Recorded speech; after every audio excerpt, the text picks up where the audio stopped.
welcome to Windsor Teaches Latin Literature. This is all going to be all about Suetonius from the EDUQAS Latin Magic and Superstition anthology, talking about the portents before the murder of Julius Caesar. Year 11 students might already be familiar with this story through their GCSE English course, which may cover Shakespeare's Caesar, and so this piece may inform you a bit in English and vice versa. So Suetonius in this piece is writing all about the murder of Julius Caesar. He creates a sort of countdown to the murder of Julius Caesar using time-based expressions throughout the piece. He also enumerates the omens that he says Julius Caesar should have noticed in the run-up to his murder. So Suetonius very much takes on the tone that Julius Caesar could have avoided his own murder had he paid attention to and heeded the numerous omens that were evidentibus or obvious to him, which Suetonius says in the first line.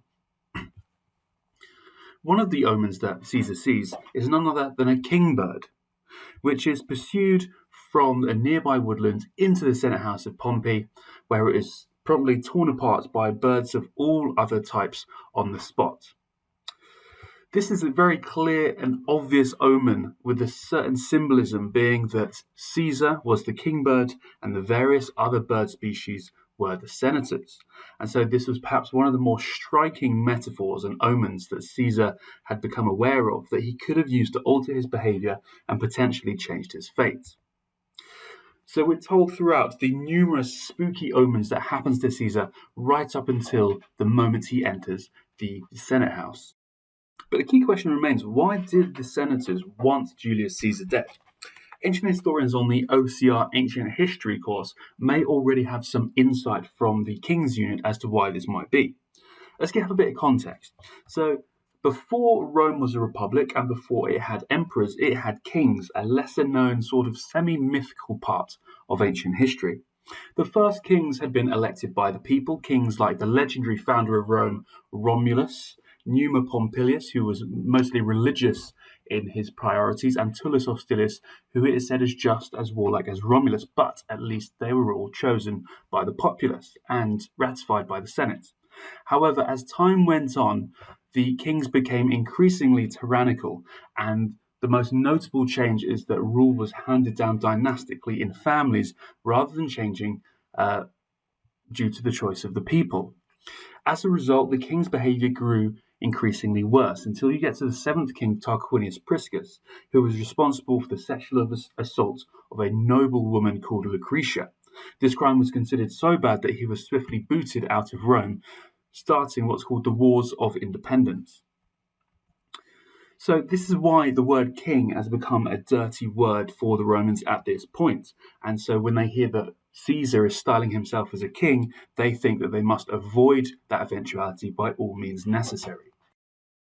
We're now going to look at some of the finer points of what Suetonius tells us in his writing for the portents before the death of Julius Caesar. But before we do, I just want to raise awareness to my key of things that I'm going to be drawing attention to in this video. First of all, if it is something to do with the word order, I will highlight it in red. If I want to draw attention to content or use of vocabulary, it will be in green. If I want to draw attention to the sound of the words, then it will be in blue. And finally, if I want to draw attention to literary devices, it will be in purple. Suetonius gets out the gates quickly by creating a powerful sense of foreboding. He says, Sed Caesari futura caedes evidentibus prodigiis tununtiata est, which means, but the fated murder of Caesar was indicated by the obvious portent. So the use of the word futura, fated, gives it an air of inevitability. Okay, so nothing can change Caesar's fate at this point. Also, the omens are described as evidentibus, outright stating and giving us the clear sense that Suetonius disapproves of Julius Caesar's unwillingness to pay heed to these omens, that especially since that they are so obvious. And from there he goes into his first major omen. He says, Proximis diebus equorem greges comperit pertinacissime pabulo abstinere ubertimque flere, which means, the previous day, a herd of horses stubbornly refused food or refused to graze and wept in floods. So he creates a sense of sequence by using time-based phrases here, proximus diebus meaning the previous day, talking about the previous day to his murder. We're also given the alliterative plosive sounds of the p, which emphasizes the ultimate stubbornness of the horses in refusing to graze. These are the horses that Caesar returned from Gaul with after his conquest of Gaul for his triumph in Rome, and as a sort of reward for the horses that had carried that campaign, Caesar decides to release some of the horses on the side of the Rubicon. And these are the horses that we're talking about here. Furthermore, he also uses infinitive verbs like abstinere, to abstain from or to refuse, and flere, to cry, to emphasize the strangeness of these actions.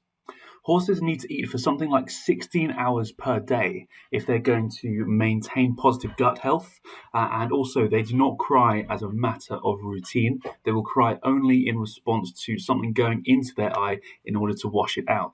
And so refusing food and crying are both very, very unusual for any sort of equine species. So this next omen mentioned by Suetonius is probably the most symbolic of the piece. He says, "Pridie autereastem idus auem regaliolum cum laureo ramulo," which means, moreover, the day before those same ides, a kingbird with a branch of laurel. So first of all, Suetonius uses the word pridie, meaning the day before, which again is creating a sense of sequence, a sense of countdown to the murder. The murder is going to happen tomorrow because it's now the day before.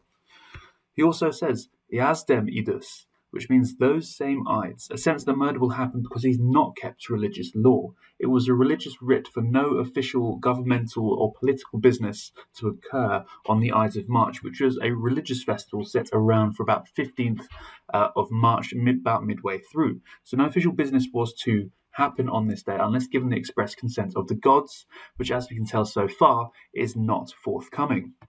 We're also told about a kingbird. Now, the symbolism here is fairly obvious. Caesar is the kingbird, since it said that he himself wants to make himself a king. To emphasize that, we're also told that this kingbird is carrying a twig of laurel, which again emphasizes the idea of royalty and kingliness of Caesar, and therefore will justify his murder by the senators later on. But what happens to this kingbird that we're told about? Suetonius continues. He says, "Volucres vari generis ex proximo nemore persecutae ibidem discerpserunt," which means some other birds of various different sorts, pursuing it from nearby woodland, tore it apart on the spot being the Senate house of Pompey, which would be the venue of the murder later on in the story. First of all, we've got the alliteration of the w sounds, the v. In Latin, it's a w sound, which heightens the drama of the metaphor. We've also got the previous point being strengthened by the plosive alliteration of the p sounds to emphasize a sense of violence when these birds descend on the kingbird. So we hear again from Suetonius in terms of other omens that were very obviously evident to Caesar in the run-up to his death and before his murder. Suetonius continues, "Ea vero nocte qui in luxit dies caedis," which means that very night from which dawned the day of the murder, which is a very poetic way of saying it. Again, using ea vero nocte to refer to the evening that followed the rather troubling kingbird and various other birds' omen from before, it also gives us a sense of time and sequence, again strengthening the idea that Suetonius is creating a countdown to the murder of Caesar. The poetic expression of the night before the murder, literally meaning from which dawned the day of the murder, to mark that the main event is near, the main event being Caesar's murder. So the very night before Caesar's murder, Suetonius says, "Visus est supra nubes volitare, alias cum Jove dextram jungere," which means he seemed to fly above the clouds, at another time joining his right hand with Jupiter. First of all, Suetonius uses the words visus est, it appeared that, to give us a sense of an imagined or dreamed event. Also, the symbolism of joining the gods, which most frequently happened after death. Meeting with Jupiter, the king of the gods, has a sense of something that would happen after one's death. It also gives a sense of foreboding that Julius Caesar was later deified and made into a god, and it was believed that he was up there with the gods after his death.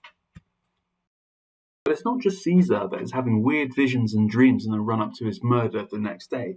Also, his wife Calpurnia is having similar troubling visions as well. You may remember from Caesar that Calpurnia herself is very reticent to allow Caesar to go to the Senate House until he's convinced by his friend / assassin Brutus. Suetonius goes on and he says, Et Calpurnia imaginata est con labi fastigium domus maritumque in gremio suo confodi, ac subito cubicula fore sponte patuerunt. So this is quite a long quote that I put together because I don't think this quote should be split up in the way that you analyse it. I think it works together quite well, and to take it away from other parts would do it an injustice. This means, and Calpurnia dreamed that the gable of the house fell down and her husband fell into her lap, and suddenly the doors of the bedroom opened of their own accord.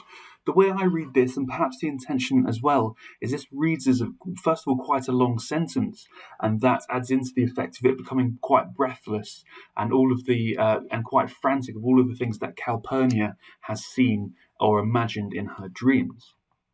So first of all, we're getting a polysyndeton here. We've got et at the beginning, meaning and then we've got que at the end of maritum, and then we've got ac after the semicolon. I think this all adds up to the effect of creating a long list of troubling omens to add to the effect of the foreboding of Caesar's murder. Also, we have the sense of the imagined or dreamed event. Similar to the visus est for Caesar, we've got imaginata est. Also, we've got the use of two adverbs, subito and sponte, in the same sentence, both sort of meaning roughly the same thing. Subito going more precisely with suddenly, and sponte meaning of their own accord or spontaneously. And so the combination of these two adverbs really adds to the suddenness of these omens occurring and emphasize a sense of spooky kind of spontaneity of these things happening. So we've got a long list of troubling omens that have been very visible and obvious according to Suetonius. We've also had Caesar having some strange and symbolic dreams and visions, as well as Calpurnia having some strange and symbolic dreams and visions of her own. Suetonius continues, Ob haec simul et ob infirmam validudinem diu cunctatus, which means, due to this, and also due to his bad health, he hesitated for a long time. So we've got the repetition of ob, and also which gives us a sort of sense of him giving equal weight both to the visions of Calpurnia and to his own poor health, which in and of itself he takes as an omen. Also, the word diu cunctatus, he hesitated for a long time, gives us a sense of tension. Will he go to the Senate House? Won't he? Of course, we know that eventually he is convinced by Brutus because he doesn't want to keep people waiting. Now, this doesn't follow on directly on from the line I've shown you before, but we're jumping ahead slightly here.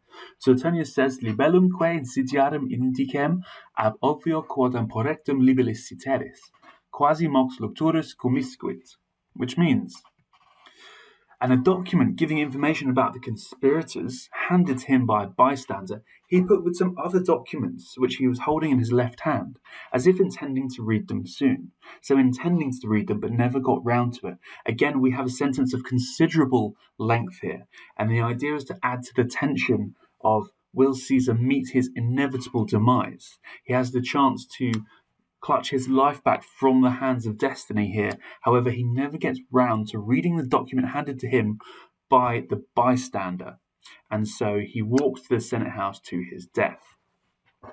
In Caesar, the guy who gives him the letter is a chap called Artemidorus. So we're getting up to the final part of Suetonius now, where the resolution of Caesar's death as he walks into the Senate House and his fate is sealed. He says, Dein pluribus hostis caesis, interit curias spreta religione spurinemque, irridens et ut falsum arguens. Which means, then, after more victims have been killed, and so Caesar is trying to ascertain some positive omens from some sacrificial victims, but unfortunately he is unable to. And so not only has he had these spooky and symbolic omens, negative visions from both him and his wife and his poor health, but also the fact he's not able to get any positive omens from sacrificial victims, and also using Spurina the Haruspex as well. So he entered the Senate House, scorning the ritual, mocking Spurina, and accusing him of being false. So not only is he not able to get positive omens from the sacrificial victims, but he's now also finally insulting a fairly high-ranking member of the Roman religion, which has to be the final nail in the coffin of Caesar as he enters the Senate house. We've also got a tricolon of participles: Spreta, religione, scorning the ritual; Irridens, mocking Spurina; and Arguens, accusing Spurina of being false. And so this tricolon of participles, saying that he is scorning, mocking, and accusing, emphasizes that Caesar's fate is sealed.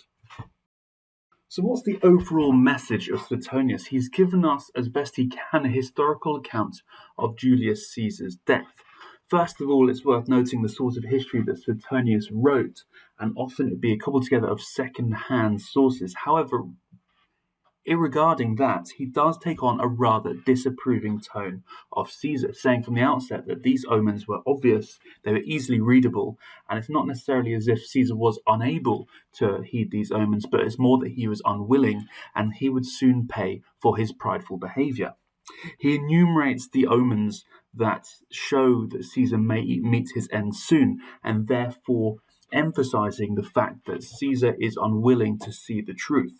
He mentions the refusing to graze of the horses, his poor health, the fact that he had mocked a priest of the Roman religion, that the doors of the bedroom had swung open by themselves, the kingbird being torn apart, the rising above the clouds and joining his hands with Jupiter, and the horses refusing to graze and crying. The omens are simply too numerous for Caesar not to be able to see them. It's more that he was unwilling, and his prideful behaviour meant that nemesis, or revenge, would catch up with him eventually.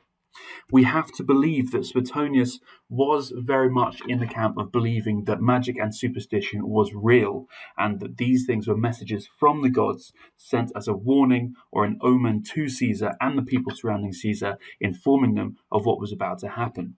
What we do see from Caesar throughout this extract is the arrogance of him denying to pay attention to any of the omens that were sent to him. And so what we get from Suetonius here is a cautionary tale. It's similar, I suppose, in that regard to Pliny, although the theme is different. While Pliny is warning writers to complete their work before they die, so they didn't end up in the same position as his friend about whom he was writing the letter, what we're told in Suetonius is to pay attention to omens and pay attention to the gods. And when we're told to stay at home on a religious day, as Caesar was, and all of these omens confirm that, it's best to go with what the gods tell you to do than risk your death by going against their word.